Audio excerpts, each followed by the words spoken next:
you can find any type of Namibian food in the UK. Right, and that was the also good thing Yeah. because it made us feel at home. At home. You go to matondo tagarandi twagedi paike tondo lela joshi komboliri moshiach. Basically, this woman that told us that she's got a nice job in London and she's got a flat, her job was to wipe old people's tacos.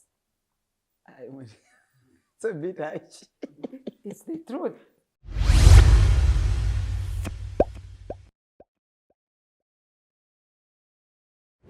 Ladies and gentlemen, welcome to Digging Deep with me, Diamond Monica Shafoli.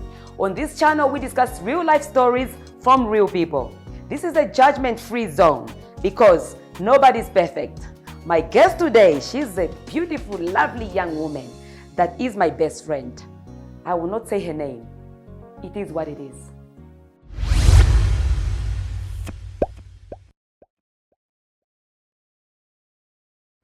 My people, today I'm here with my friend, my best friend, Custodia, in case you don't know. Today we are giving you the good, the bad, the ugly, everything about going to London, living in London, everything in between. I've had so many questions on Instagram from young women asking me, Diamond, can you help me to come to London? How do I go to London? People have something in their brain or a conception of what they think London is all about. And I thought, me and my best friend over here, we went to London 22 years ago in 2003. She came back.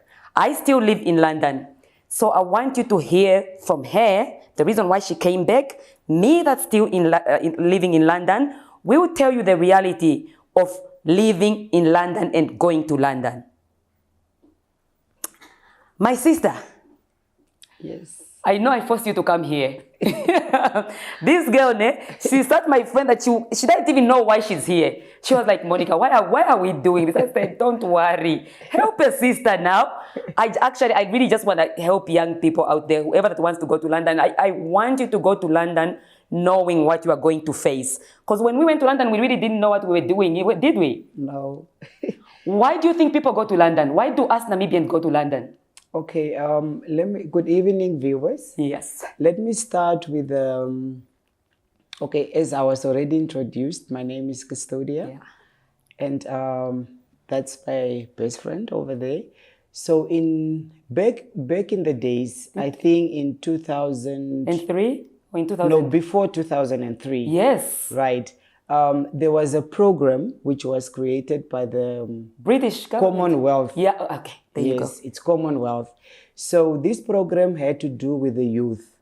So what it was all about is for youth from the Namibian youth, the young people. Not only Namibian, but all the Commonwealth countries. Was it all the Commonwealth countries? Right. I only knew about Namibia. Countries. Yes. Where they had a program which was called student working holiday visa. Working holiday. That's right. It was a working holiday visa. Yes. Yes. It was a working holiday program which was meant for Commonwealth countries. Yeah. Which means you are on holiday. Go ahead. Of which Namibia falls under Commonwealth. Yes. So this program was designed for people under a specific age. 25, as long as you were younger than 25. Right. So the whole idea was for young people to under go 25. to other Commonwealth countries, to work there for 6 months, and then to study the other 6 months, or a year study. Or you were on holiday, but not to work full time. It wasn't to work full time. Yes, that was the whole idea. Yes. So that is what actually encouraged us. Yeah. So I actually approached you. No, you did not approach me. You and Esther were planning to go to London. She and another friend of mine. Yes. No, she was your friend. You were planning to go to London. Right. And they would come to my salon and you were discussing your plans to go to London and everything. Right. Because I was fully married with the salon running and everything was fine on my side of my life. But no, they didn't know that actually in my marriage things were not fine. So I kept listening to you and Esther doing this, talking about your plans to go to England. Right. Okay, go on. By that time, you guys knew each other already. We met when we were, I think, 18. So you guys were friends already? Yeah, 16. we were 16 when we met. School, in high school. At high school. Yeah. But she was going to London, so I would do her hair. They are preparing to go to London. They are discussing all these things. You and Esther. You remember Esther? Yes. She's late now. Yes.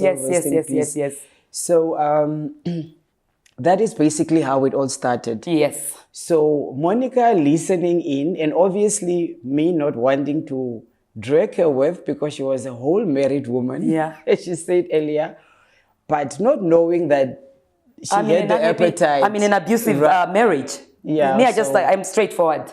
Those days I would hide that. So, I was in an abusive cutting relationship. a long story short, me and her ended up with the applications. Yeah. Esther decided, this thing is not for me because she met a British guy. Yeah, she met a British guy. Now she's not going. Now you're telling me, Monica, Esther is no longer going to London. I don't know what to do. I didn't want to say it in front of people. I said, let me talk to you on the side. Yes. I think I want to go. You remember that? Yes. Yeah, I think I want to go. So it was meetings after meetings. Yeah, and the meetings where it's me now telling you, asking me, Kucha, why are you going if you are married, Monica? And now I tell you the truth of what's going on in my marriage. Then you are like, girl, we have to plan this. We have to disappear. We must go. So every weekend we were meeting to discuss about how we're going to go to London. We're going to apply for a visa and everything. Yeah. Anyway. So there was a travel agent called Iris. Oh, Jesus. You even remember her name? Yes. At All Power Station. Right. So she assisted us. Yeah. Basically, she had a whole package where she assists with the visa. She assisted when we with say package, job. let's do this package. With the job. Yeah. Once you arrive in England, you will have a job, you have accommodation. That. Yeah, and the tickets and that's so on. That's what it's supposed to do. Yeah. And we paid extra for her to get us all those services, things. Yes. And we got tickets apparently for free bus tickets and free transport. From Heathrow, yeah. Based here. White woman based here. At Old Power Station. So we paid about 5,000 Namibian dollars extra on top of our bus tickets. On top of our plane tickets. And she will get us free accommodation. She will get us... it's actually not free. Because we paid her and she's supposed to pay those people. Yeah, okay, but it's kind of like, yeah. It's true, isn't it, in a way? Yeah. All right, go on, madam. So, we went through the whole process. Yeah. It was quite lengthy. It wasn't easy. Yeah. A lot of money. We had to spend a lot of money because we had to go through medicals and all that. So we eventually finished and we were on our way. That was in England. October 2003. Yeah. I remember that very well. So now... No, before we got on our way, I had a friend that was living in London. Yes. And she had already... Exile. From exile. Here we don't mention names. Yeah. She had already told me that she's been living in London now for the past 3 years now.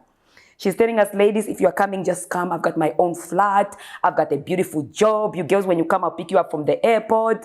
A, B, C, D. So everything just looked like a dream. Go on. So there we were, Heathrow. We arrived. Were we happy? Let me get there. So, okay, there was a lot of stress involved, obviously. Yeah. And we arrived. Yeah. I think it was towards end of October. Yes. And the first experience, like after we collected our luggage and all that, and got our train from Heathrow to Victoria. Yeah. It was already a mess the moment we arrived in England because... The moment we landed at the airport. Yes, because it was... How old were you guys? You were 21. Yeah. I was 22. Where did you get the money? Like you said you spent... I owned a salon. I was working. She was working. Yeah. She was working in a CD shop that was in a Port Street Mall. First at a restaurant in Marua Mall, but they closed now. And then as a sales assistant at Universal Sounds. Yeah, remember we've been planning this for a year. So the whole year we've been saving up.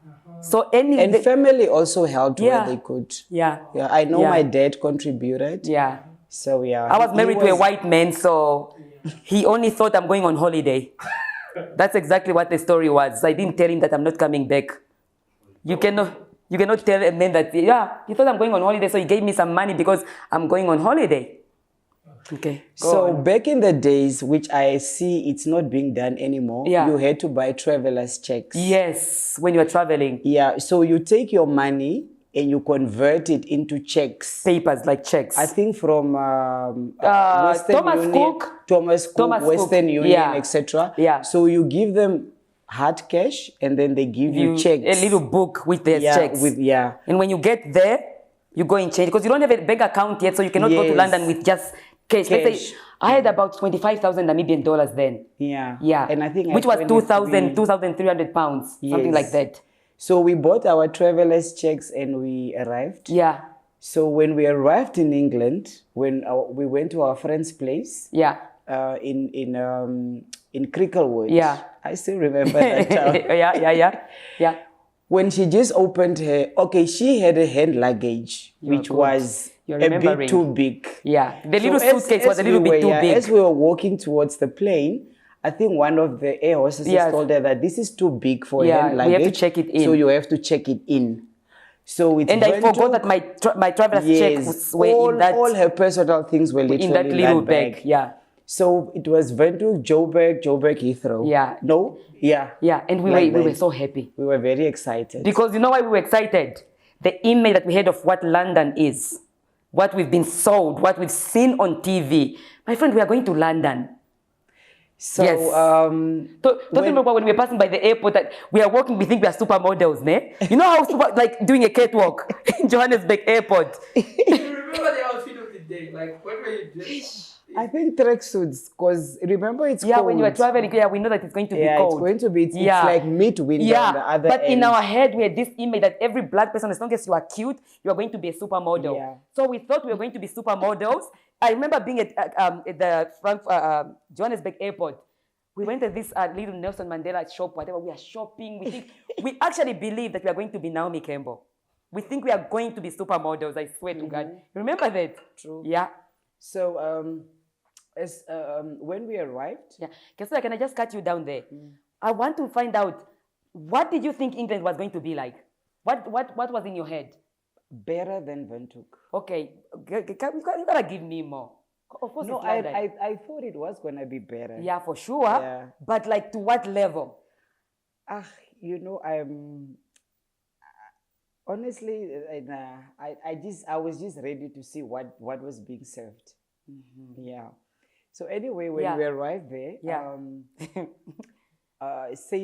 first we arrived in a backpacker, which Iris booked for us. Yeah. That was our first accommodation. Yeah, the travel agent that took us, Right. that helped us. Yeah. So when we arrived, And we were told we were going to be in a hotel. We ended up in a hostel. Yes. It was a A hostel. backpacker hostel kind of setup. So with bank beds, 6 in one room, and people the from two of us all over the world. So a little room that's half this room like this, ne? Just half of this room. It's 1, 2, 3 beds, and those beds they are up and down, up and down. Even the hostels in Ella Duplessis where I went, they were nicer. So the two of us are on top of the bed. There's 2 other girls there. Can you imagine that? Yeah. Yeah. Yes. So basically, when we went to the backpackers, we looked at each other. We were like, nah, thought we were gonna be it's in a not what hotel. we expected. We were thought told we were a gonna be in a hotel, hotel. and now we are in a whole hostel. Yeah. Like we were 16 again. Yeah. So the whole atmosphere was not very Comfortable. Nah. It's this rude caretaker that was there. Yeah. And when she opened her luggage, she realized that her traveler's checks were all stolen. Everything. That was already the beginning of... Yeah. Of where do you start? You are now in a foreign country. No penny. She lost all her... 2,500 pounds then. Yes, Yeah. gone. Yeah. We searched, we looked, we did whatever. Everything. The money was We were even literally cutting the bed thinking, did I put it gone. somewhere? It was gone. Yeah. Now It was stolen in the hostel. No, at the airport. We found out that it was stolen at the airport. Later we ended up finding out. By a Pakistani man who worked there. You know, Yeah. the ones that load off Yeah, the luggage. yeah. Because for you to change, they had codes. Yeah. There were checks, remember? So for you to change, you have to give your proof of identity. Do you know what's very interesting also? The hostel where we went to stay, Remember, we've already paid this white woman in Namibia before we left. Yes. We actually had to pay again at the hostel. So this hostel was not paid. She just booked it for us. As we went to that hostel thinking we've already paid, so we just going to enter this hotel. She basically just booked. Yeah, she just booked it for us. So we are being told, yeah, it's £50 each per day. And remember, my traveler's checks are lost. We were now depending on my... Yeah. And actually, the truth is, we didn't want to go to this person's house. Yes. Because we thought, why are we going to go there? We have money. We are going to be supermodels. We don't need to see this girl that's telling us that she's going to help us out. So we just... Now my money is lost. We're in this hostel. We only have your money. Yes, we only had my 23,000 Namibian dollars, which was literally, if you convert it, 1,000 plus pounds. And now the stress starts between me and her. Yes, the tension was extremely high. And it's raining. And we fought a lot. We were fighting. We were just not happy. And everything was just stressful. Everything was just falling apart. When we stayed 2 days, we realized, no, if we stay another day, we're going to run out of money. Yeah, because we only have one money to rely on now. Of money now. So we had to swallow our pride and call phone this woman. Her friend. We're like, hey, we are here. We didn't tell her. After 2 days. Yeah, we've not told her that we actually landed a long time ago. We just thought we were big girls. You know me, I think I'm streetwise, you know. Yeah. So we are like, we are here. She's like, you are here. Why did you not phone me? What? You know, this is another thing that people don't realize when you are in Namibia. When you have friends in London, they're telling you come and everything. They actually don't think you're actually going to really come. They don't believe that you are going to come. Until when you phone them that you are there now, you are now in London, you are like, hello, I'm here. The story completely changes. You are even lucky if anybody in London, you phone them that you're in London and they pick up your phone. If they pick up your phone, they know that you're actually in London or you are in the UK, they'll drop their phone. Because the reality of the story there is completely different. Take it over. So we eventually moved in this 1 bedroom. It's not a 1 bedroom, it's 1 room. Yeah, in a house. It's a house where people share rooms. Rent rooms. And you all share a bathroom and a kitchen. But remember, she told us that she has her own flat. She lives in her own 2-bedroom flat and everything. We enter a house that has about, I think, 4 bedrooms. They had 4 bedrooms with different housemates. Yeah, different housemates. And the landlord being downstairs. Yeah, the landlord being downstairs. So we are now 3 girls in a room. If that makes any sense. Bed. Yeah. As we were thinking we are going to see this girl, because when we saw her when she came to Namibia, she looked amazing. Huh? Like a superstar. We thought it was Rihanna coming. And she's got her own flat and she works in anyway, go on. So, we had to live there, share the rent. I think you only stayed for a week or less. Why did I stay for that short time? She couldn't take it. She's like, why could I not take it? I didn't come to London for this. I'm going to. By the way, we were very lucky because we managed to get your traveler's checks. Yeah, anyway, we ended up. So lucky enough because they are traveler's checks. If it was cash, I would have never gotten my traveler's checks. But because they were traveler's checks, they were able to trace them. They were able to trace where these checks have been changed. And they could see they've been changed in a different country by someone they were passed over somewhere. So the funny thing is this woman that we went to see to stay in her house, this person that was my friend, now was phoning everybody that is Namibian in London. You guys, Monica, it's me now. Because I already had a sound, so I was actually known in Namibia then. But for her to see that I've landed in London without money, it was a cake to her to tell everybody, Kucha, the Monica that she's now downstairs, she doesn't even know that I'm listening. The Monica that you think is hot in Namibia, with a salon, she's turned up at my place. She has no money, nothing. She's now there. Everything that I've told her about my abusive relationship and the reason why I've come, she's now telling the whole of Namibia. I can hear, she doesn't know. So I just know that, okay, I've landed in very bad hands. After 2 weeks, my traveler's checks have come. Yeah. But she didn't believe that I had traveler's checks. So now when we told her that, Kucha, in two days' time, they phoned me and they've told me that I must go pick up my traveler's checks. She's like, oh, so you actually really had traveler's checks? She has no idea that the day that I'm getting those traveler's checks will be the last day she will ever see me in her life. So Monica left. I told myself, no, I don't have the balls. You were scared of suffering in London. It's such a hard city. Yes. I mean, I was young and I didn't know what to expect. Okay, I didn't want to take the risk of like just going to rent. And that time, none of us had jobs yet. And we were already in November. It's almost a month of being in England. Yeah. No job, living on the traveler's check that I had, waiting for her money. So we were literally running out of money. And this woman that told us that she got a beautiful flat, she has a nice job. Basically, this woman was working in a, where was she working? She was a caregiver. Yeah, but you have to explain to people what a caregiver. This one need to understand. You can also explain. Oh, sure. Basically, this woman that told us that she's got a nice job in London and she's got a flat, her job was to wipe old people's tacos. It's a bit harsh. It's the truth. What is reality? A caregiver. Reality. She's a what nurse is a for caregiver? elderly people. Many people, when they're a nurse for elderly people. I'm very sorry. Most home. people, when they're in London, they'll tell you that I'm a nurse. If you didn't even finish grade 12, how can you tell me suddenly you are in London, you are a nurse? How does that work? A nurse, when someone tells you they're in London or they're in the UK and they're a nurse, it is someone that you work in a house where old people that are about to die, before they die, they live in this funny house. And you go there when they shit, you clean them. When they vomit, you clean them. When the nurse has given them their medicine, it's you that go and say, oh, at 3 o'clock, oh, she needs the medicine, let me go feed them. That's what you do. Do you know how disgusting that job is? Can you imagine touching your own grandmother when because these old women, they're wearing nappies and stuff like that. So now we are finding out all this reality. This is what she was doing for a living. And you guys were not aware that there's such a job? No! In Namibia... No. We thought she was a nurse. I think in Namibia we do have old age homes, but we don't know anything about them. We don't really...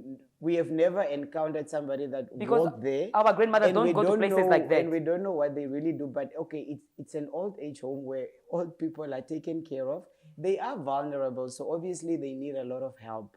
Yeah. Okay. The reason why I'm being harsh like this, I want to say it like it is, without brushing around, so that if you are going to end up in London or in the UK or somewhere, and you are going to end up doing that kind of work, which 99% of the time, that is likely what you're going to do in the UK. I'm sorry, it's a fact. Am I honest or not? That means you're going to clean the pukes. When a 90-something-year-old pukes, you're going to clean up. When she shits, you're going to clean her and put the nappies on there. That is what you're going to do. So we find out that she's doing that now. The reality is hitting us fast. How did you guys find out? How do you hide? We have people that are coming to visit us because they know that you also have other friends that are coming up. At some point when someone is there, you cannot hide. We live in the same house. She works at night. Most of the time she used to work at night. And we stayed there for almost a month. Yeah. At the time. Yeah, so there's not, you can't, other people that know it, they're coming to visit us and whatever. No one, once you are in there, you are in a community now. There's no more lying. The truth comes out. Yeah. And that was the job that we were likely to be doing. There when you are not there, when you don't see. Yeah. Anybody can tell you anything. Yeah. Yeah. Yeah. So basically, she decided to move out, and I decided to stay because I was very scared. I'm like, yo. You were scared, ne? The money is almost finished, almost. Yeah. But now I had the money, so my money is here now. But you are bold. Okay. You are too bold. Okay. The thing is, Iris actually got us jobs, but outside London. Remember? No, you had a friend. And we called. No. That was working outside London. Yes, but Iris did arrange for work for us. Yeah. But outside London. Yes. And when we called, the guy explained to us what we're supposed to be doing. What was it? And then we said, no, it's something to do with pig farming or I don't know. I'm stress jobs. Just explain to them. And I told my people. And when I told Monica, please. because she's like, okay, now call the guy up and see. Yeah, what job can we do? Yeah, can we get the please address? Explain to them. So that we go for, because we have arrived. Yeah, so that we go start work. Tell my people what job were we supposed to do. And I think if my memory serves me well, I did call up the guy. Yeah. And I think he said it's like a pig farm where you like clean. Can you go ahead? Clean pigs. So when I told her, she's like, so I'm coming from a luxury life to come and clean pigs. That's what you are like. So we were like, hell no, we're not doing that. We city girls. Yeah. So anyway, we just told each other, you know what? how do you call those agencies that get you jobs? Work agencies. What do you call? It's not travelers agents. Yeah, whatever, just agencies, agents that get you jobs. Yeah, yeah. They are a lot. There are a lot in the UK. Yeah. So we were running with those agencies to find jobs, putting our CVs left, right, and center. Yeah. Me, I've moved out of this house because the reason why I moved out of the house, I'm not going to be in a house where someone that has been telling my information, kucha, this Monica, that whatever. So I just decided, it was just toxic. And because we were stranded in a place, she actually thought she was now our queen, telling us, you remember, she would even tell us how to walk. This is London. You walk like... You are telling me that knows how to walk high heels. I remember one day we were going somewhere, she's like, ladies, this is London. We don't walk like that. Every Namibian in London, after they've stayed there for a while, they got this funny, fake British accent. The truth is, when you go to London as an adult, you will never have a British accent. No matter how much you try, you have one fucked up British accent. That's what it was. She's like, hey, girls, in London, do you know when someone used to respect you and suddenly they are seeing you in a very vulnerable situation? Right. Now it's their time to now bomona you. In London, we don't walk like this, we walk like this. Anua ikumbataye. In a blanket, we must not sleep how? My dear. So she used to have white blankets, and she had biltongs at home, and she had Colgate. Whitening toothpaste, Colgate. That toothpaste is not in London. I think she gets it from the South African shop or something like that. Yeah. We must not touch that. We must not do this. When we sleep in her blankets, I don't know whether she said we make them a little bit wrinkled so we cannot sleep. Hey. When Mufana. Me, I said, Kesto, I cannot stay with this. She's either going to kill me or I'm going to kill. The day that I got my traveler's check, I didn't say bye-bye. I didn't say anything. Because she doubted that I didn't even have traveler's check. She told everybody I was lying. I took my traveler's check. I said, Kesodia, are you coming or going or staying? You remember I asked you, are you staying or are we going? Kesodia is like, because she knows I don't know London either. Yeah. I went in the papers. This girl lives in the room, right? There's no any other way. There's only one thing. If she lives in the room, I'm going to find the room. Went in the papers, found a room somewhere in a place called Stratford. I got a room and I went there. And I left Custodia there. Stayed. You stayed. I think £70 then. A week? Yeah. It was £70 a week. You have how much? At that time, about £2,500. And at this point, I don't have a job. But at that time... Actually, no. Let me take you back. Yes. We were actually very lucky because at the CD shop where I used to work in town, 2 months before we left for England, a tourist came in to buy CDs. Yes. And we had a little discussion, and then I told him about my plans to go to the UK. And he said, take my number. Why should they? Because he's actually a Namibian born. Yeah, a white man. A white man. He was born in Namibia but moved to the UK in the 70s. 50, 70 years ago. Yeah. So he said, take my number and give me a call. Once you are there, and I can help you girls to start up and so on. So we actually took his number. So when we arrived and we saw that things are a bit tight, we called him up. David. And we called him up. And he lived in quite a leafy, posh area called Kensington. Kensington High Street. Yeah. So we went to see David, and he was really helping us here and there to. He was helping us, but he wanted something. Yeah, we are not going to leave out anything Custodia today. Yeah, no. The thing is, he was trying to take advantage because we are were now young in London. We were a bit vulnerable, so young, he's fresh like, meat. I'm gonna get you the jobs, and every day is like, come to my house, do this, but then you can see his moves. He's like a pedophile or something like that, basically. And he would call us when we called him up. He's like, no, come on, and I'll take you to a couple of friends. My friends, they'll give you jobs, restaurants or what. Yeah. Eventually, you got a job at a restaurant through David. Through David. Yeah, which you worked for, I think 3 weeks. I wasn't even paid. You know why I wasn't paid? Because I wasn't registered yet. In London, you can't get paid without being registered. The national insurance. Yes, I didn't have that yet. You have to have it. Yeah. So, she got a job through David, and I was still struggling. Yeah. We just saw December going down. So that's October, November, December, no job. I'm going to fast forward it to the time when... still stranded with no work. Yeah. So let me fast forward it to the time when Do you remember the time when you told me that there's jobs outside London? Because the truth is 90%, 90% of people in the UK they don't live in London. 90% of Namibians do not live in London. Even when somebody is telling you that I am in London, they are not in London. They are, if this was we are in Windhoek right now, many Namibians live in Oshakati, in Ongwediva, in quite far. Yeah, 99% of Namibians live in those places. So that's where most Namibians are. And we had a friend that we went to school with that was living in one of those places. Yeah. So actually, most of them lived in Sheffield. Yeah. And Westfield, Peterborough, Wakefield, all those other. So do you understand the name at the end is field? Yeah. So you know what happens in the fields, ne? So field is not the city. No, field. There is field work. There is field work. Field.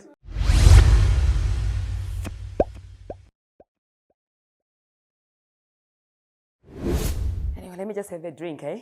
Because this story is too juicy. You guys are not prepared for what's coming next. So my friend over here, we've now been living in London. She's at my friend's place. 2 months. Yeah, I left at this girl. It's me that knew this girl, but I had to leave her there because she felt secure. I've moved on now to the other side. We are still in each other's life. Almost every week we see each other. Now my friend phones me and she's telling me that, there's a very interesting job that I've been promised. I'm not going to tell the story of that job. It's you that found that job. Please tell our viewers. Okay, so in December, I think 2 months after being in England, in London, for without a job, running out of cash. Another friend of mine, of us. That we went to school with, that went to London before us as well. She actually went the same year, but earlier. She was already there and we had her number. So I called her up and she said, why are you suffering there? Why don't you come here? That's now a town called Peterborough. So I said, you know what? I called Monica up. I'm like, I've got to take a chance. I said, why don't you go and check it out first? And then she's Monica your friend. said, go and check it out and tell me friend. what it's about. So I asked her, what kind of a job is it? She's like, no, just come. Money is money. We have to make money. It's in pounds and they're paying you this per hour, etc. So I took a chance, got a train ticket, and there I was on my way to Peterborough. And it's far. It's quite far. It's quite far. So you even go out of the whole central district and everything. There's no tube. No, there's no tube. No, it's an outside train. Exactly. So so you are basically living like Windhoek, almost completely going. Once you have to travel from England with a normal train, not the first one, then you know you're going out of town. You're not going to the villages. It's a village. Within. So I went there. I met up with her. I arrived quite in the afternoon. It was about 4 o'clock in the afternoon when I arrived. And she's like, you're not even gonna sleep because your shift is starting in an hour. I'm like, I'm hired? I didn't even sit for an interview. How does that work? She's like, no, honey, there's no interviews here. So, and they were living in this huge house. I think with 4 bedrooms. All Namibians. Like, I saw people I didn't even know were in London or were in England. But they were all Namibians. Some I knew, some I didn't. So I was now sharing a room with her because I had to wait to get now my room and to be signed up and, all this whole process. What's the condition? The condition was nice. It's a proper house. The further you go out of London, I think the nicer things are because they are bigger. More space. More space and so on. So it was a beautiful house. It was a beautiful 4-bedroom house and everyone had a bedroom. And I think the factory owned it or the company owned a couple of houses where they host their staff, but you pay rent. So at 6 o'clock that evening, a bus came.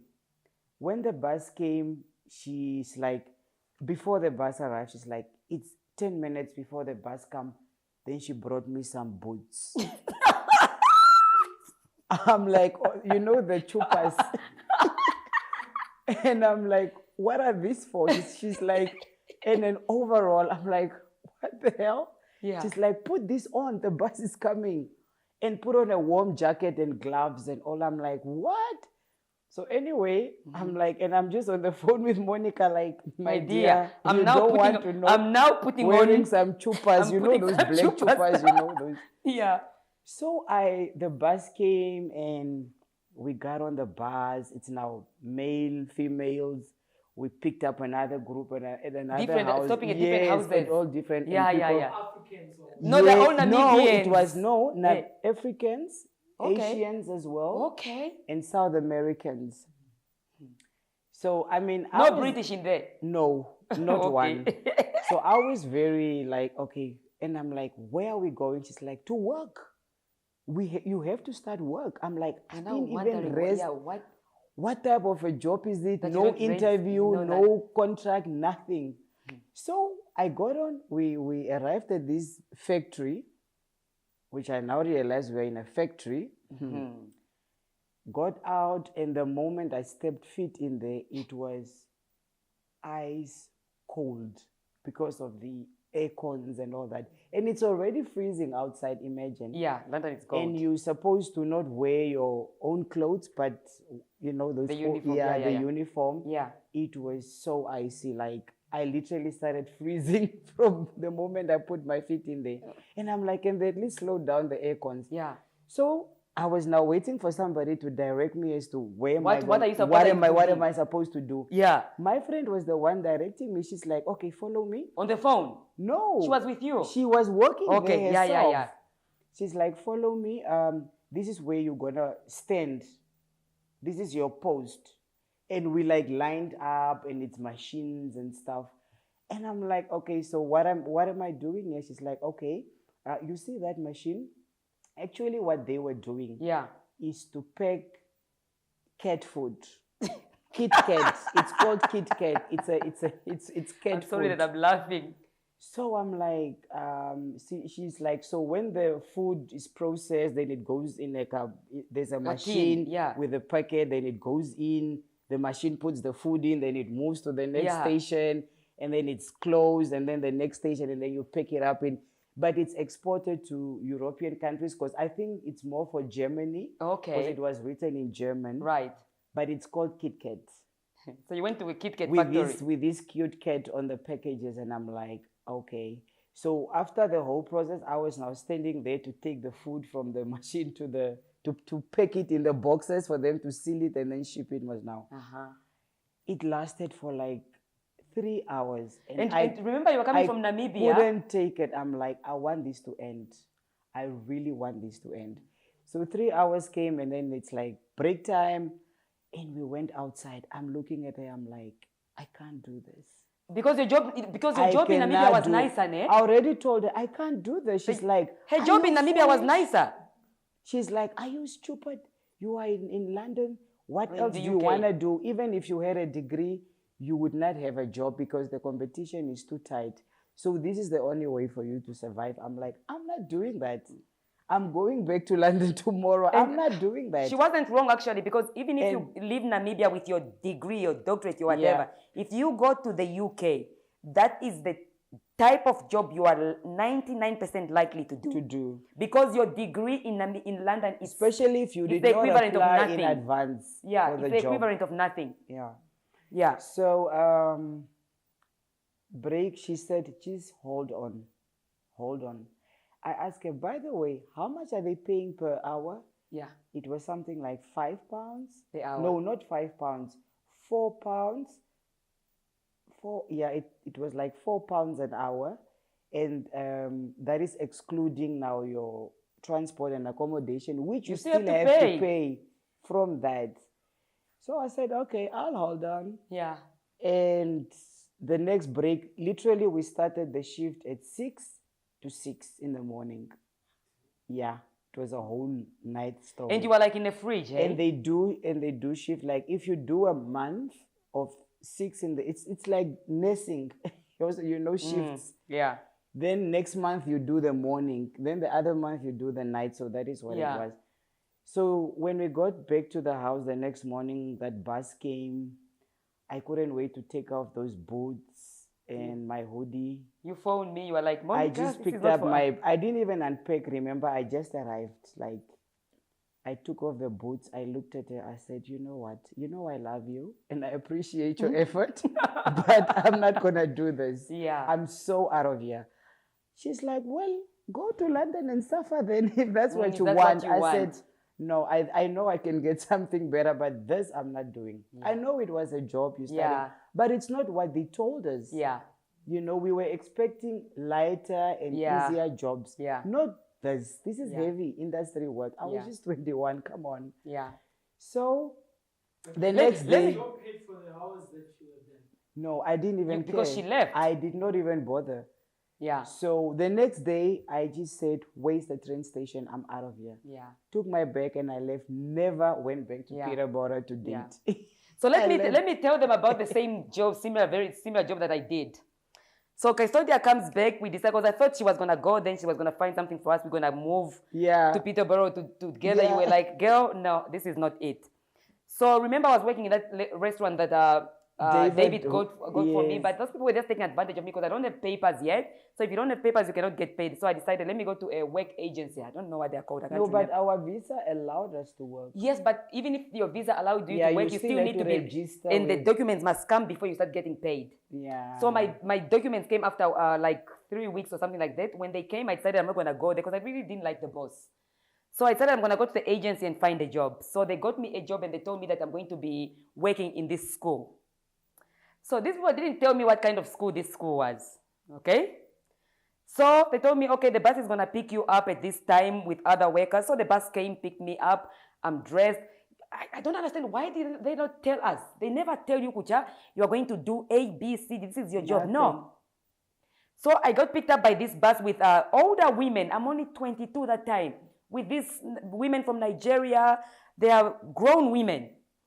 So when I go to the school, I realize I'm working in a school for retarded kids. In the, in the kitchen.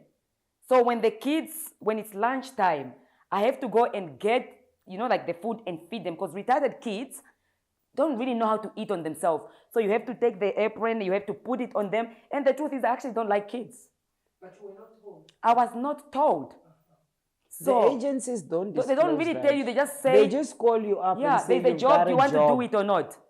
No, they actually say go for a job interview. It's true. And when you go, like when we went to Harrods, we went together, right? Yeah. To Harrods. We did. Yeah. So after now all these dilemmas with these funny jobs, we then went to another agency who called us up. Harrods, it's a huge department store. Yeah. Very exclusive, the rich shops there and all that. So we were like, finally, something decent. Yeah. So we went for this job interview to work in this huge department store. Kesto, I want to tell people that job that I did, because I want people to be aware of what kind of jobs that they are going to find there.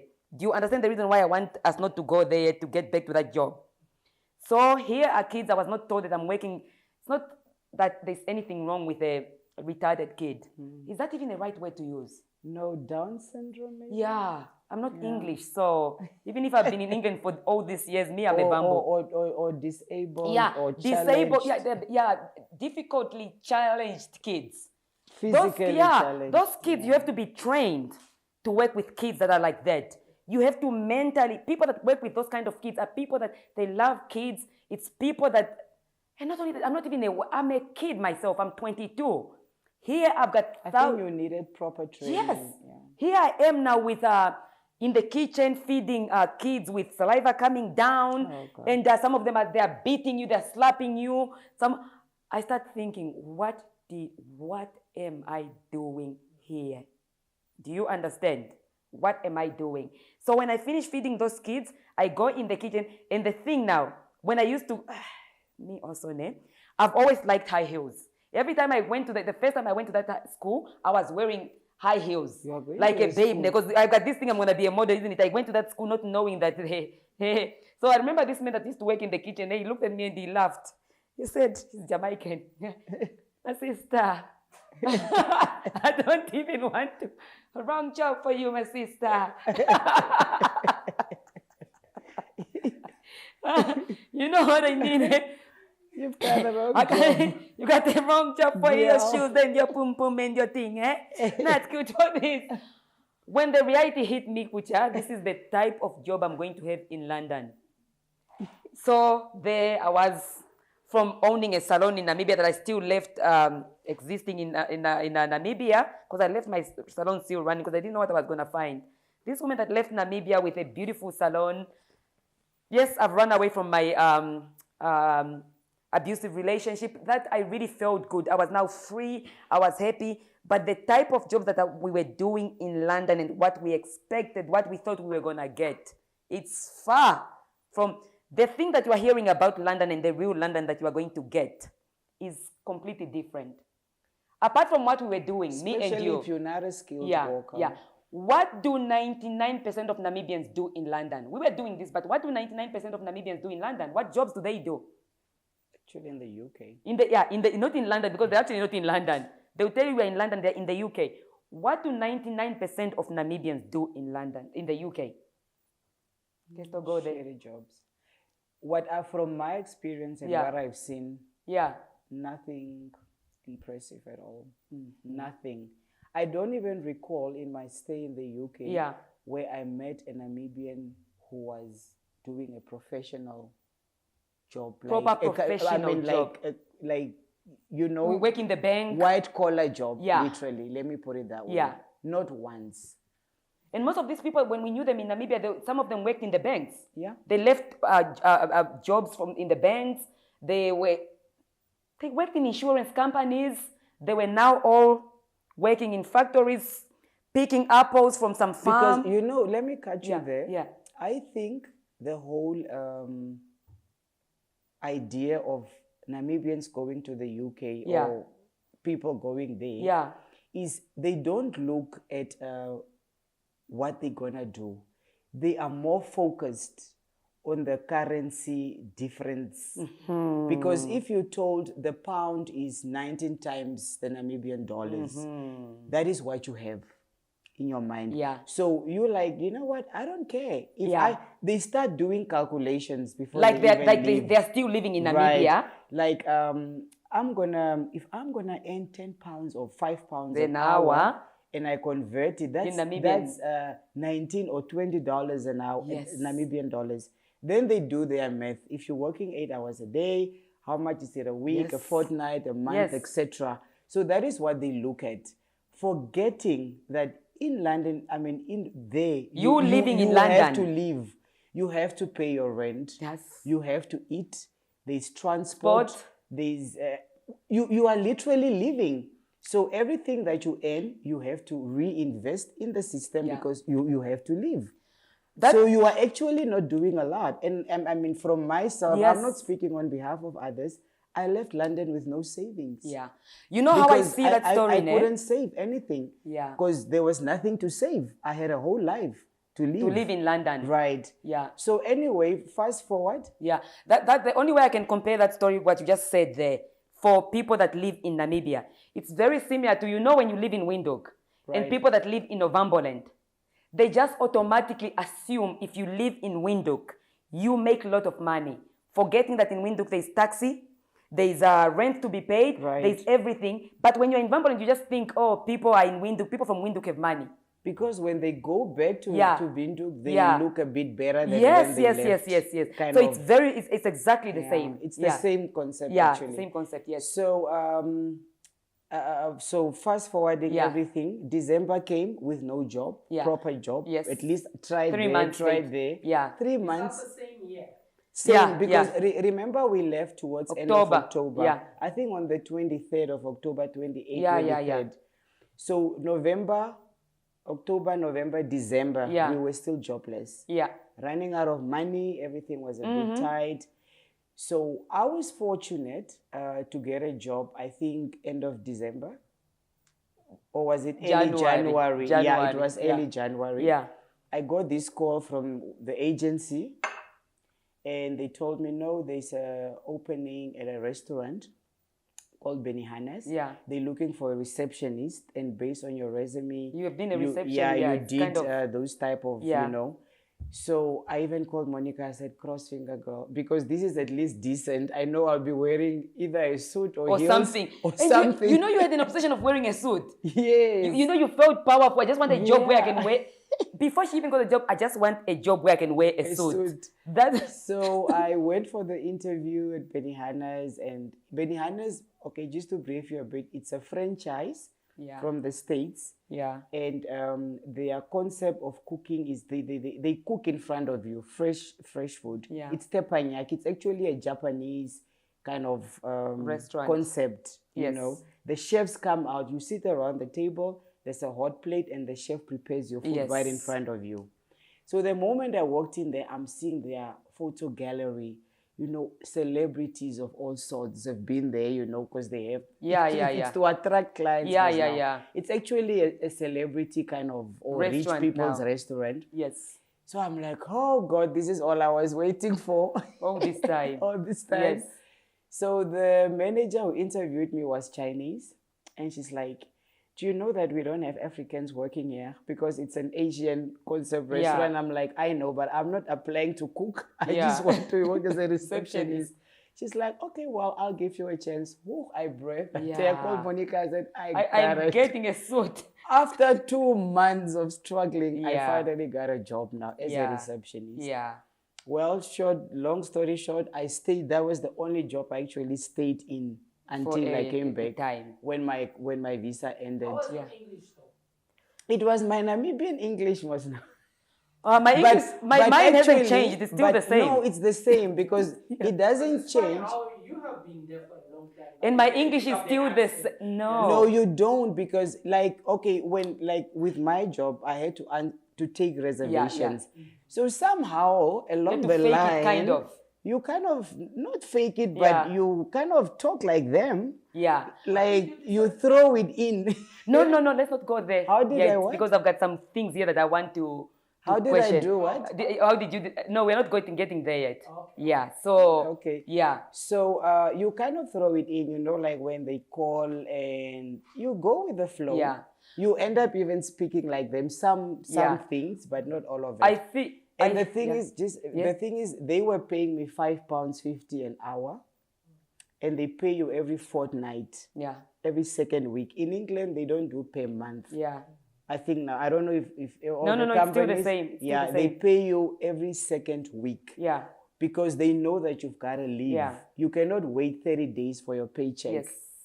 Right? So they pay you every second week. Yeah. Like you get paid twice in a week, which I think is a very good concept because it helps a lot. If they can even introduce it in Namibia, I think that will work. Yeah. Even if you earn 10,000 and you get your 5,000 on the 15th and the other 5, you'll survive. It's nice, you know. You don't have to get loans or beg because people tend to do that. Oh, if you can't manage your money well. But anyway. Yeah. So, but to cut a long story short, what was sold to us. No, we are not there yet. Okay. We are not there yet. When you were asking about, you know, like how was our English then and whatever. You know, like when you leave Namibia as a grown woman or a grown-up person, once you have hit 15 or 18, some people are just good at languages. Me, I'm one of those people that I did not go to England to go and fake it. There's nothing worse like when you meet, especially most Namibians, I'm just going to keep it real, and they have this funny accent that it comes from somewhere that it's even uncomfortable when you listen to them speaking. I refuse to become that. Number one, I'm not good at languages, okay? I can't even speak Afrikaans, and I've been in Namibia. I'm terrible at languages. So my Namibian English, whatever, is what I have. And I have managed to succeed a lot in London compared to people that have actually top British accents. Me, I keep it real. I am real. They understand you. Yeah. You don't have... They understand what I'm saying. Have you ever seen Nigerians that have been in London for 50 years? They still have their Nigerian English because they went there as an adult. Chinese. Yeah. I don't like to be uncomfortable trying to speak I don't like being uncomfortable to fake. I cannot fake anything. So me being Namibian, I'm proud of, I'm better at languages, it comes out. And I think many people think if their accent changed, they've kind of made it. Yeah. But that's what it is. What did you make? Yeah. So the way I see London, you either come back with money or with nothing, or with a fake British accent. Yeah. Yeah. And zero balance.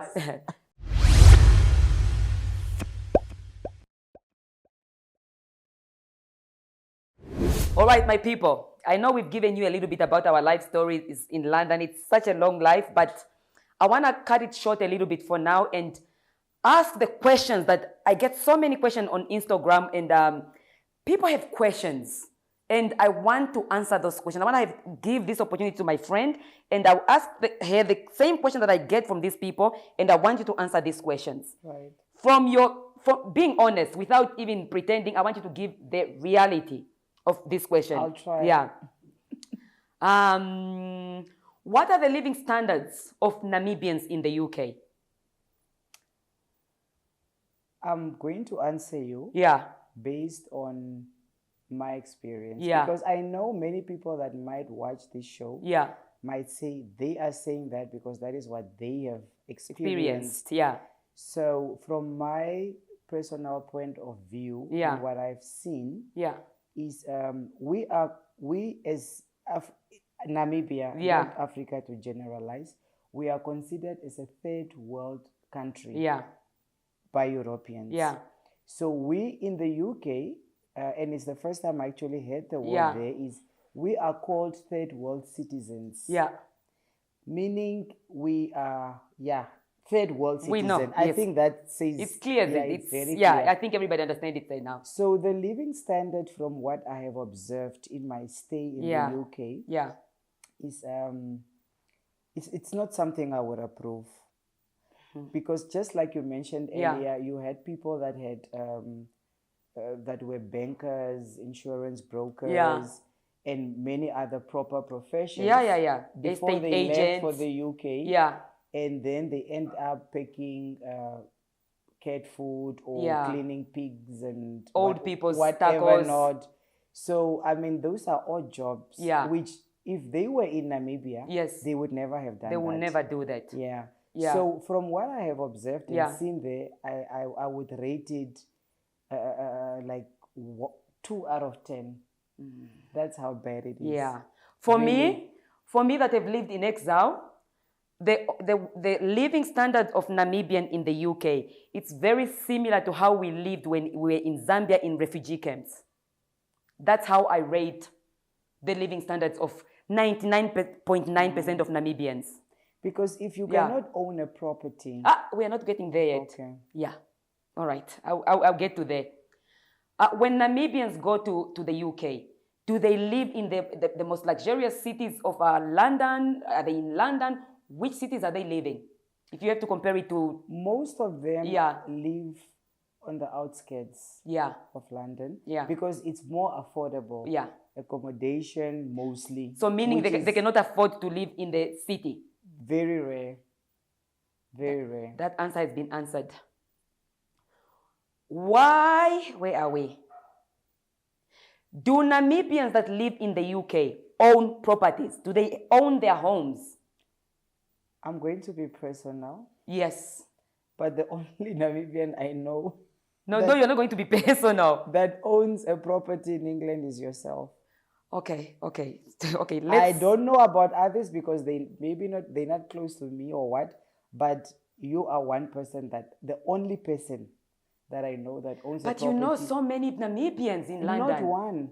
You know many. It's either they live in council flats. Yeah.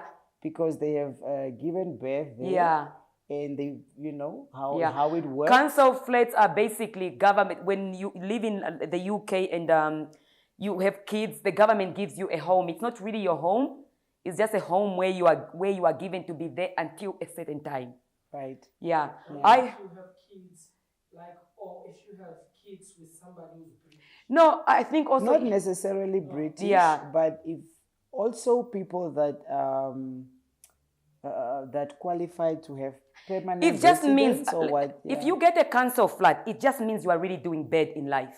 Yeah. That's the getting a council flat is equal. You are living a very bad life. It's basically assistance from the government because you are doing bad to just give you the basics of life. Yeah. And shelter is one of them. Okay. Why do Namibians not return back home to Namibia and maybe buy properties? Because we have this assumption that people in London, Namibians in London, they're making a lot of money, they're saving a lot of money. If that's the case, why don't they come back to Namibia and buy, nice homes and everything like that? Yeah. Okay, like I mentioned earlier, yeah, this question actually have two responses, if you allow me, because you said yes. I should be brief. Yes. First of all, they go to England with the perspective of making money. Yeah.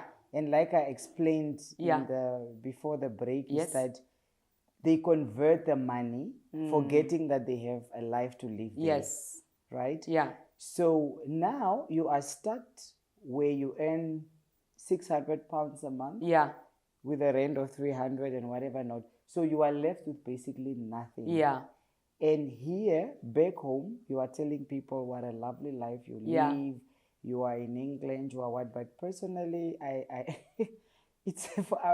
laugh because I'm one of the people that literally ran with my. So basically, what you're trying to say. I ran away because I couldn't take it. Yeah. For me, it was just misery. No, I don't want you to go there because I will ask you why you did it. So basically, what you are trying to say is Namibians that live in the UK cannot afford to come back and buy properties in Namibia or start businesses. I mean, if you cannot even save up. Yes. Really, how do you afford a property? And right now, I'm a real estate consultant. Yeah. Have you dealt with many Namibians that live in the UK? I own my real estate company, which has been running for since 2012. Yeah. It's more than 15 years. Yeah. So I don't even recall selling a property to a Namibian that lives in the UK. Except to yourself. Again, personal. You can't be getting but personal like that. Yeah, that is, you are really, it's maybe they do, but I don't know. Yeah. Okay. There is also another thing of Namibians that have been some of them have been there for 20 years or for even 18 years, 10 years. They don't come back. Are they ashamed to come back? What do you think is happening? Do you think they are ashamed to come back? Because, for example, I know some Namibians that have been in the UK longer than I've been. I've been there for 22 years. Some of them have been there for 25 years. They've never been back to Namibia. Why do you think that is? That's a bit... Are they ashamed to come back?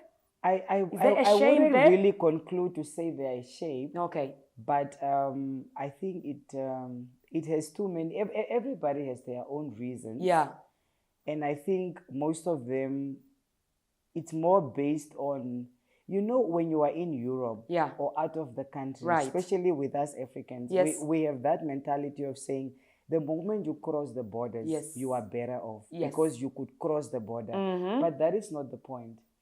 It's basically just to have that thing of saying, I lived abroad, I've been there, but that is not that is literally, and you know what? It's taking me back to a phrase that one Nigerian guy told me when I was living in England. Yeah. He once told me that, you know what? As Africans in this country, we are not living. We are just existing. That is very true. In the UK, we are existing. And it's something that has been stuck with me like for life. And I asked him, but you've been here for so many years. You even drive a Jaguar. You have a proper house. But obviously for you to own a proper house or to rent a proper house, you have to live on the outskirts. Yeah. So he's like, my sister, this is all a show. Even my family in Nigeria think I'm this millionaire because when I send them £1,000, which we obviously take from credit card frauds and whatever not, they think I'm well off. Yeah. But I'm not. I'm not even a quarter of what I'm portraying myself to be. Very true. That is the thing. So Yeah, you know, you've nailed it there. I'm going to go to one spot because obviously when you come to Namibia, you find, I mean, you now live in Namibia. I mean, you have your own house. You got babysitters in your house. Your kids go to private school. Is that something that Namibians do when they are in London? Do they have babysitters? You know, do their kids go to private school? Because I think people need to know these things. If you go to London, will you be able to have a babysitter when you have kids? Are you going to be able to afford for your kids to go to private school? All these things. Okay, well, like you said, now that I'm back home, I have... your own house. You have your own home, I would never have probably owned a property if I was based in the UK Yeah. up until now. But the educational system in the UK is already that good. Yeah. That I don't really think private schools are kind of necessary. I think they are actually people that have money, they send their kids to. Of course. Yeah. But as you know, Yeah. when we were there, Yeah. we tried to, or we did study Yeah. for a short period. Yes. We enrolled at the college in Sheffield. Yeah. You remember? But could they afford if they have money? Do they have the money? And remember our tuition fee. Yeah. Me and you. Yeah. And the British. Yes. It was a huge gap. Yeah. If they are charged £1,000 a month. Yeah. We had to pay 3,000. Yeah. Yeah. So I mean, already there, you are already finished. Yeah. I mean, how do you make it from there? I think the answer is clear there. Yeah. I want to talk about babysitters. Yeah. Okay, there I would not really touch because I haven't had a kid when I was there. Okay. But what I have observed and seen, people that I saw having babysitters, especially when I was at Benihana's, the nannies that came in there were all foreigners, and they were mostly with British original people. They had babysitters. Okay, it's very simple. If you are a Namibian, what I'm trying to tell people is, if you are a Namibian and you happen to have babies or kids in the UK, you will not be able to afford to have a babysitter. So London is one of the, or the UK is one of those places that even if you are sick and you have kids, your neighbor will not even come and assist you. So you have to put that in mind. You have to keep that in mind. Right. So no, you will not be able to afford a babysitter. Basically, when Namibians have kids, they help each other. So they'll become, you have to become friends with another Namibian, and you negotiate with your boss that one custodian, if she's my friend, she's got kids, she'll be going to work at night so that she can stay with my kids, and I'll be going to work at day so that I can stay with the kids. You will not, never ever be able to afford a babysitter. You will not be able to send your kids at a private school. Like if you are in the Namibia, Namibian schools are good as well. We went to those schools. But when you have money, you send your kids to private school. Like the same happens in the UK. You will not be able to do that. So I want you to go to the UK being prepared and know about that information, which we didn't know when we went to the UK. I want to talk about... Unless if you go as a skilled worker and you have secured a proper job. Maybe you work in the embassy or something. Before you leave the country. Or you went with a company. Right. And there they give you some... how do they call it? Yeah. Yeah. Like they give you a house, allowances basically. Or something. Yeah. Then maybe you can pull it off. I want to talk about one of the most important things that nobody talks about, and no one will tell you about this thing that happens in the UK. Depression when you live overseas, when you live in the UK. Have you suffered from that? Yes. That is one of the most biggest things that happens when you live overseas. I did suffer a lot. Please tell me a little bit about that. It actually started very soon when we shortly after I arrived. We landed in the UK. A month when we were there, we were depressed to an extent where we were not even talking. Depression is one of those things that you are not going to be able to escape when you land in the UK. And remember, it was so bad because this was my only family and relative. You become... I only had her in the UK. And I only had you. But it was so bad. It really caught us both so bad that we fought so much so that the weather you didn't is even dark. care. You didn't even care whether you're not speaking to Monica. You didn't even think of, what if I fall sick now? Yeah. She's the only person that can come to my aid. Yeah. What if an accident happens to me? You are so depressed that you just give up, literally. And it was mostly caused by the darkness of, you wake up and it's just dark. You're coming from a country where it's sunny.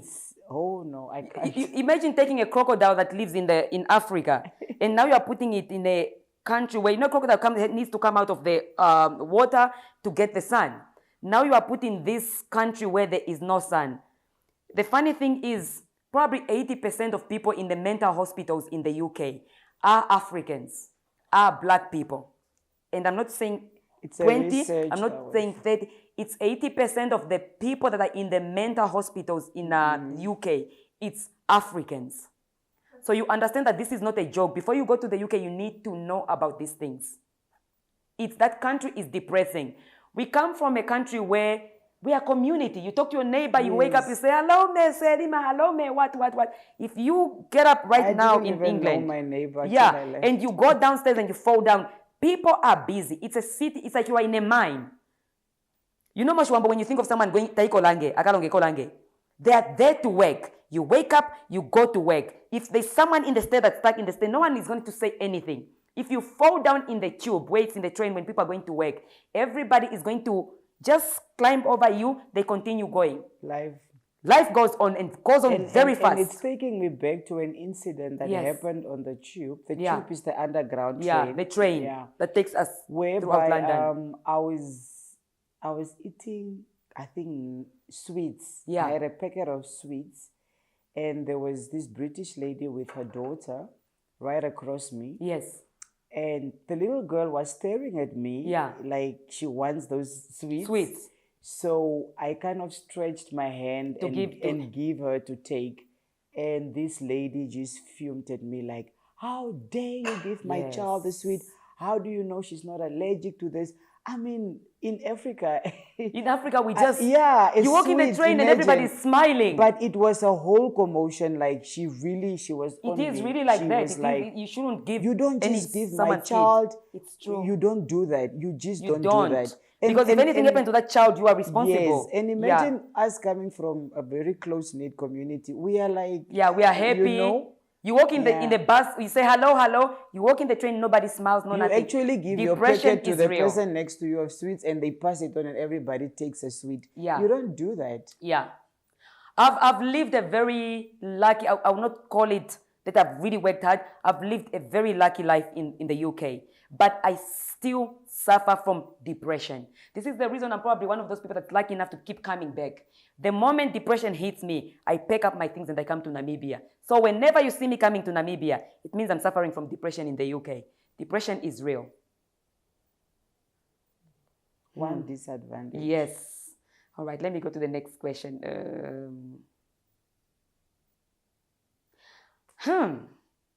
There's this thing that people think that all these Namibian women that are in the UK and they are married to white men, those white guys are rich.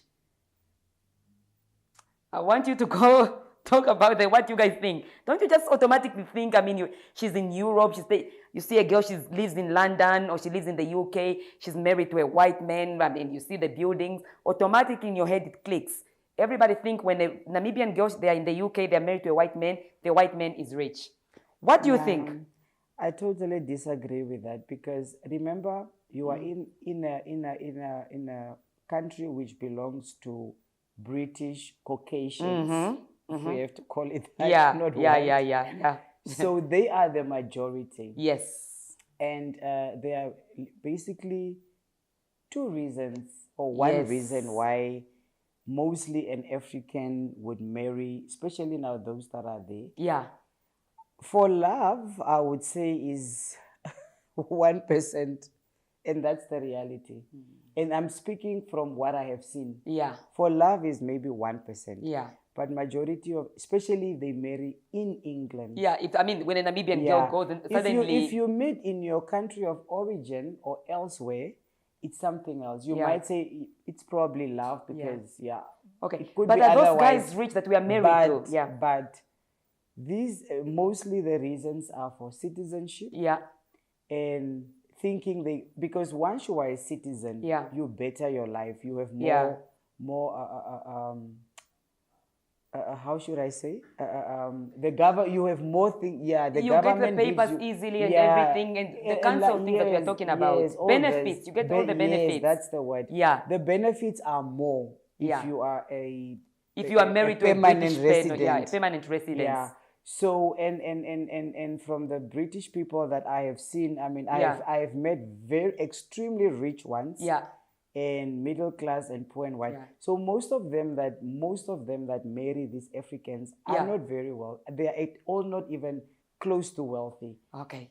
They are actually, for me, from what I've... Not even close. They also take a bit, because remember there's a social class kind of thing. There's classes in the UK. So for a not poor, but a low income British man to marry another white British. He's seen as a low class. It's kind of, so they tend to go to the Africans because they're going to accept them. That are a more desperate they value kind them. of. They value the white man. And yeah, so it's survival kind of thing. Yeah. You have a woman that can take care of you in many aspects. Yeah. And she needs you for other things. Yeah. So it's kind of like a contract, kind of without signing. Yeah. But it's kind of a contract that they enter into, silent contract. Yeah. For me, the way I see it, if you were... And also women believe if they give birth, they'll get then papers, automatically they qualify to be British citizens or whatever not. Yeah. I think for me, the way I would tell a woman that thinks you can go to the UK and you're going to find a rich white man. If you are in Namibia and you are not a girl that has game to be able to find a Namibian man that's rich, it's 99.9% likely that when you get to the UK, you still are going to date the same man that you were dating in Namibia. The only difference is he is white. That's the difference. There is nothing is going to change. So if you are dating Naka Naka in Namibia, that's where your level is. So don't think all of a sudden you are going to enter the UK and you miracle change. No, you are still the same person. If you are not able to pull a rich man in Namibia, you are not going to be able to pull a rich man in the UK. The only difference is you are going to have a white man that you are taking pictures with. He's still a broke-ass white motherfucker. That's how I would put it. The Namibian. Telling it like it is. I'm sorry. Okay, I didn't want to put it in. Next question here. Is it easy to get British papers? Because sometimes people think they just can go to the UK, they're going to get the papers, they get the... Is that an important question or should we pass it by? This is something that has been trending now, especially like now, recently, where the British government want to deport all these Namibians that has been... Because the trend was...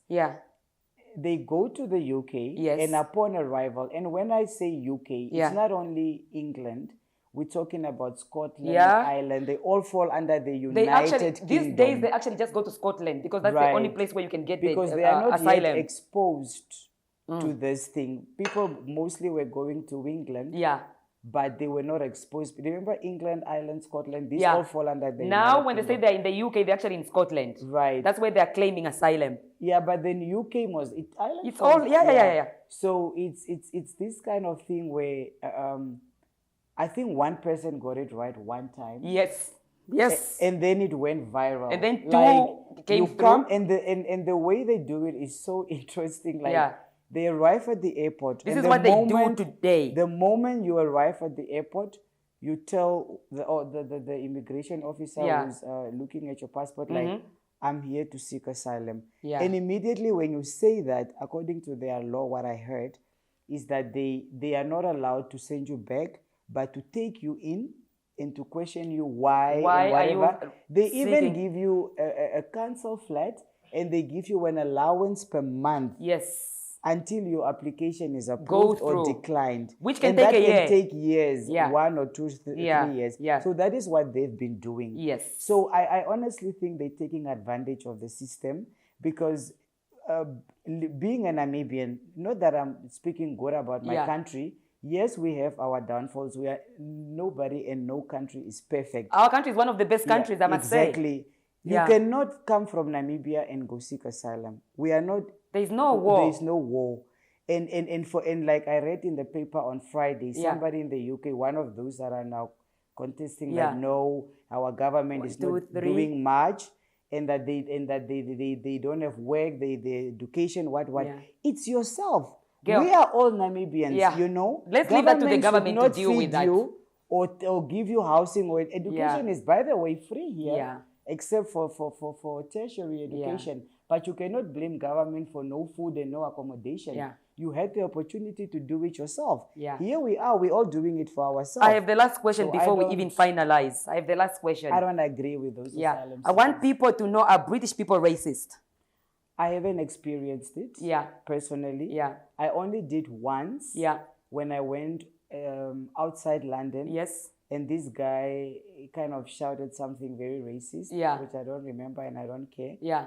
That was the only experience I had. Okay. But I know they're very, it's the word sarcastic? They're passive aggressive. Right. Passive aggressive.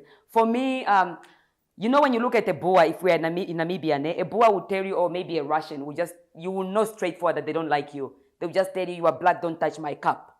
A British person, they have a sophistication way of telling you that they don't like you. Do not touch the cup. If you don't understand the English language very well, you will not even pick it up. But they are racist in a way that makes you feel dumb. I don't know if I'm making any sense. Do you understand what I'm trying to say? It's not okambwenga. It's just the way they will say something racist, but it's covered up with flowers. If I have to put it that way. Yeah. So if you are dumb, you won't even know. So to me, I mean, you left after 3 years, I've been living there for 22 years.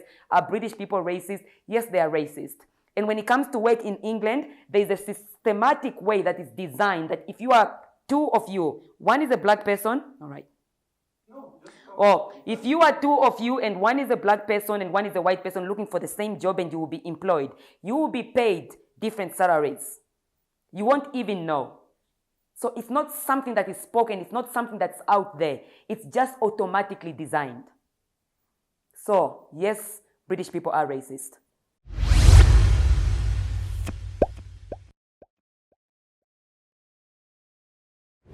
All right, guys, I don't want you to think everything is just bad about the UK because it just feels like we've been destroying the UK.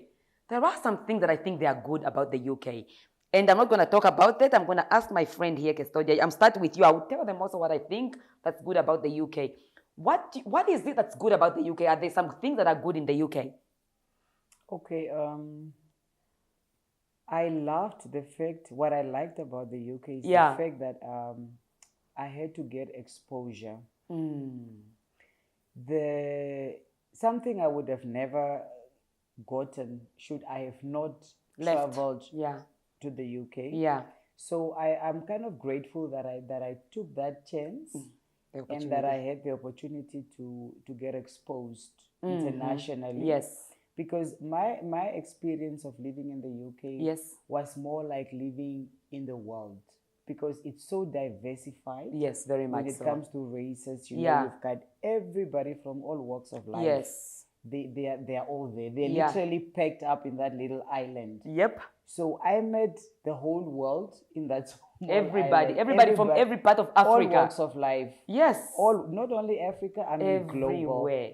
So I learned a lot. It opens up your mind. Yeah, and it kind of also strengthened me in how I handle life, and how you approach people.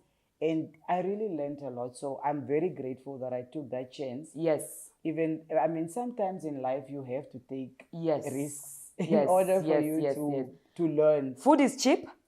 And food is cheap in London. Is very cheap. Accommodation definitely not. Yeah. Depending also on the area where you reside. And transport, you know, it's just fast. And it was the first time I actually learned of organic and fake. Okay.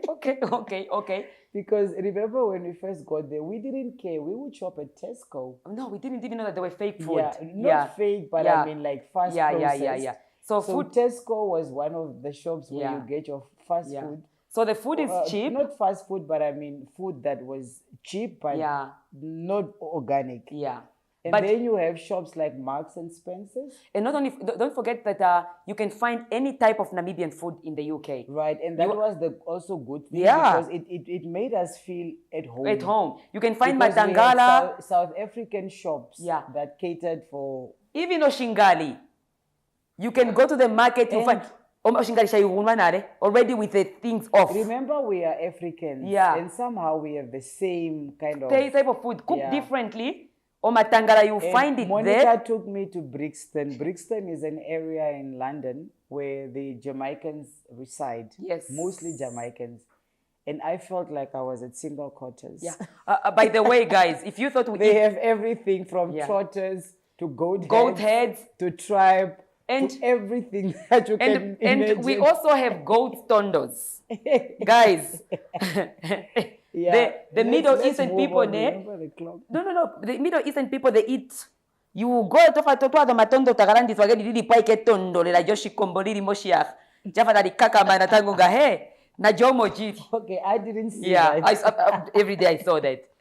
Anyway, but anyway, we were lucky to at least sorry to say that, but I keep it real. African food. Yeah. And even have tafalaga. You know, the first yes. the first time we saw tafalaga in a South African shop, we went crazy. My sister. But yeah, it was nice. It was lovely. So there are some things that are really good about London. So it's not all just bad. But you only stayed in London for 3 years. Was it 3 years? Yeah, I finished my visa. Yeah, and I think two years you finished your visa. And then we went to register for the 1 year visa. Remember we went to the English school?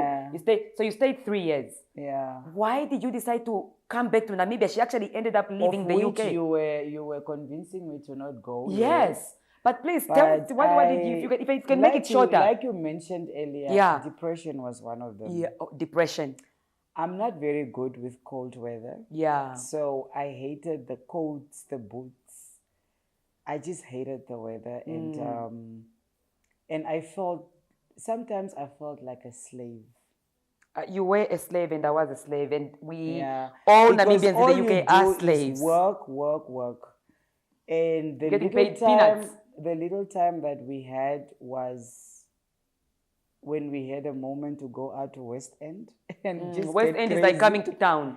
West End is the city. Where everything is happening. So you were heavily depressed. I was. I wouldn't. Why? I mean, if I could have stayed longer, I would have. But I could see that I won't go far. Yeah. In life, should I have remained? And by the way, wanted to come home. Now that you mentioned depression, do you remember she would come to my place, knock the door and I'll open, she'll come to visit me, and she will go straight to my bed and you cover yourself up on the head for the whole weekend. She come Friday, Saturday, Sunday, she's not talking to me. She's covered herself up from the head to my blanket, and she's not saying hello to me. It was that serious. So I wanted to be prepared for something like this. And I was so lucky that she at least understood. I knew what it was about. I wasn't talking to her. So I would just get up, eat, back in the bed, in her house. Yeah, she's leaving her house to come to my place to live. And anyway, I think we've discussed. So I think depression was one of the reasons why I came back, and I honestly couldn't see myself growing in the UK. Yes. Yeah. No, you will not grow in the UK. Yeah. Yeah. The way what I've achieved since I came back, I would not have made it. In the UK. Because I would, even if I wanted to study, the time was not there. Yeah. It was all about work. My sister, survival. I want to thank you very much for coming around, because I could have not done this on my own, because me alone here giving these people this information, they're thinking, well, why don't you come back? My life is a little bit different. So I wanted to bring someone else to give them, we give them the reality. If somebody is in Namibia right now, they got a nice job, they want to pack up and leave to immigrate to the UK, what advice do you have for them? Okay, a friend of mine recently got a job in the UK. Yeah. She had a good job. Yeah. She's well educated. Yeah. And the good thing that she did was that she first secured a job in the UK before she picked up. Yes. As a skilled worker. So this is an educated woman. How very educated? Just a little bit. I think she have a master's. She's highly educated. Right. Yeah. So the wise thing that she did is she first secured a job before she left, and she got a 5-year working visa.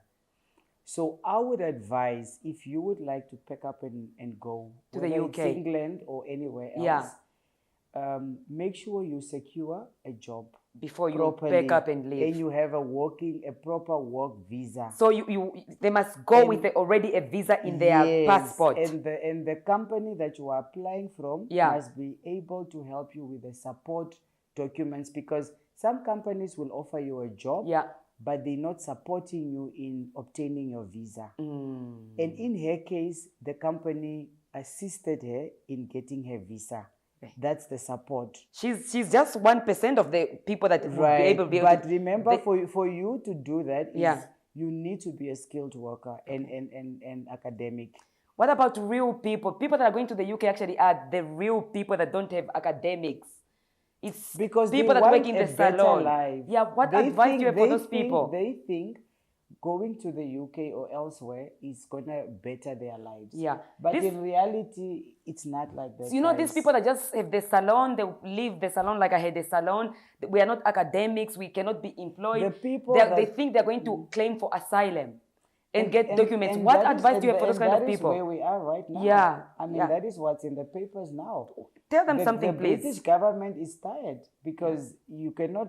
I mean, you have more than 1,000 people from one country seeking asylum. Yeah. From a country that is considered to be very safe and you're asking for asylum. Economically stable. One of the best countries in Africa. Exactly. So I think, personally, I would advise any young person to go wherever they wish to go and get international exposure. Yes. But at least go knowing or be prepared to not expect heaven on earth, but at least expect the West, just like we did. Yeah, no, we didn't expect the West. We expected.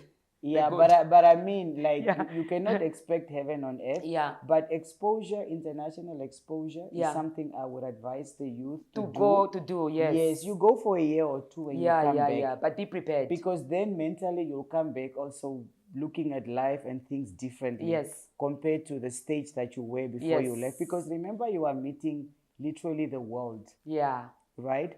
But if you stay here, and there's nothing wrong with people traveling, moving for a year or two. Yeah. But the only advice I would give to people that have proper jobs. Don't leave your professional job in Namibia where you are established to think you can go and start a new life in the UK on the other side of the world without securing a job and without securing a job, and basically, because remember, when the UK is full of academics from all over the world, 90% of those people are even highly educated. Then we are. So you, with your degree coming from Namibia, thinking I have a degree, I can make it there, you are fooling yourself.